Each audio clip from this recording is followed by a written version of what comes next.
So we've covered a lot of different dark subjects on the tour. So I do want to kind of transition into a bit more of a lighter note as we progress. And so I do have to ask, does anyone know when the last legal hanging occurred here in California? Anyone? All right, I got 1850s. Yeah. Anyone else?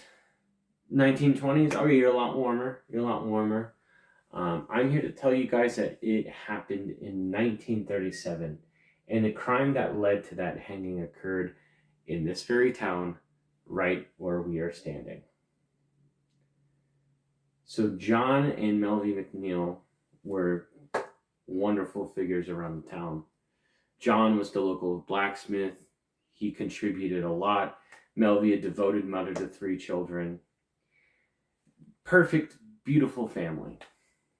Now, all of that was turned upside down when Melvie was found unconscious in her home, bleeding on the floor.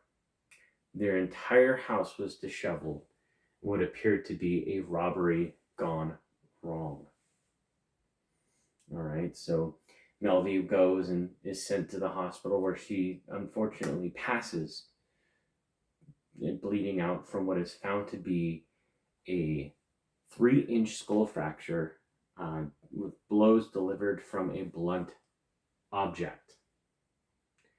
Now, whoever committed this murder was, for all intents and purposes, a mystery. There started to be some inconsistencies showing. The house was turned upside down, but nothing of value was actually taken. The jewelry was still intact. John's tools were still readily available. No cash at all.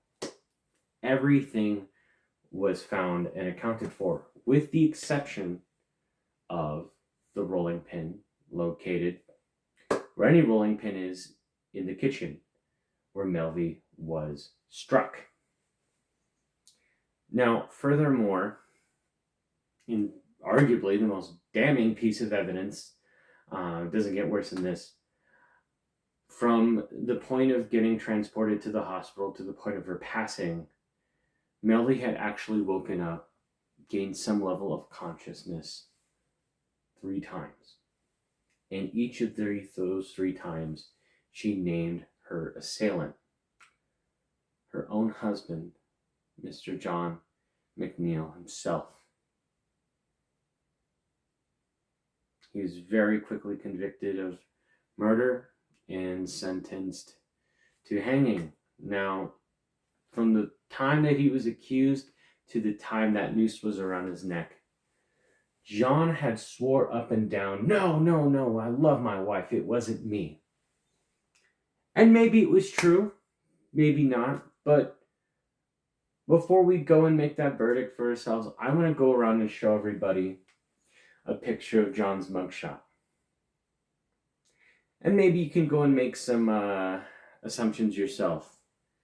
Does this look like, folks, a man who would brutally assault his wife to the point of death? You tell me.